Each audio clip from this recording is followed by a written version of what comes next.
The factor theorem. This theorem also goes hand in hand with your study of synthetic division and polynomial functions.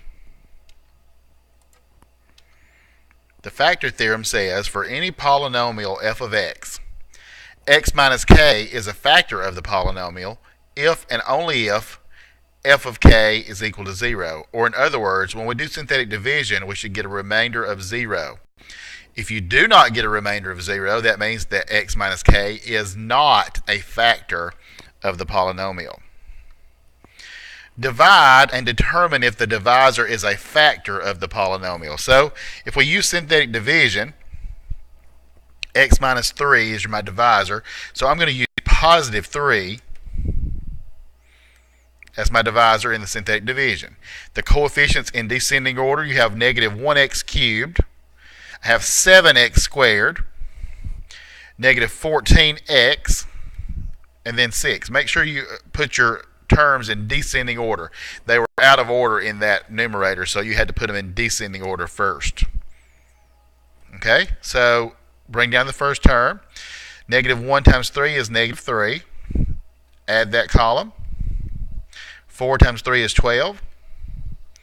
It gives me negative 2. Negative 2 times 3 is negative 6. So I get 0 for a remainder. Since I got 0 for a remainder, we can say x minus 3 is a factor of the polynomial that you were dividing. So x minus 3 is a factor of that polynomial.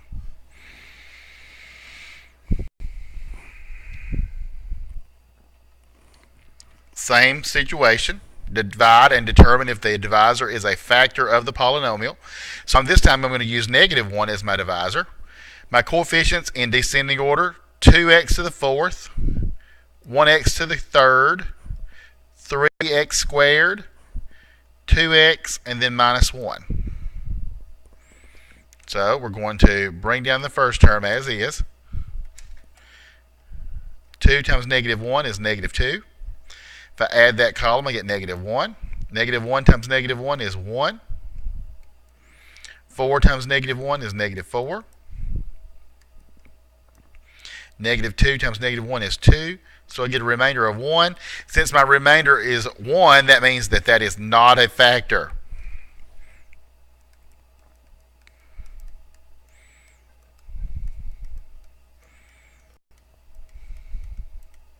X plus 1 is not a factor of the polynomial on top.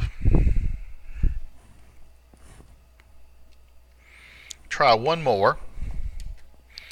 And this one, my divisor is x minus 1, so I'm going to use positive 1. I have, in descending order, I have 4x to the fifth, negative 6x to the fourth, 2x to the third, 2x squared, negative 5x, and minus 2. So those terms are already in descending order. So let's run through the synthetic division quickly here.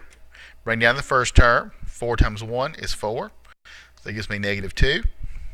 Negative 2. So 0. 2 times 1 is 2. Negative 3. So I got negative 5 as a remainder. So x minus 1 is not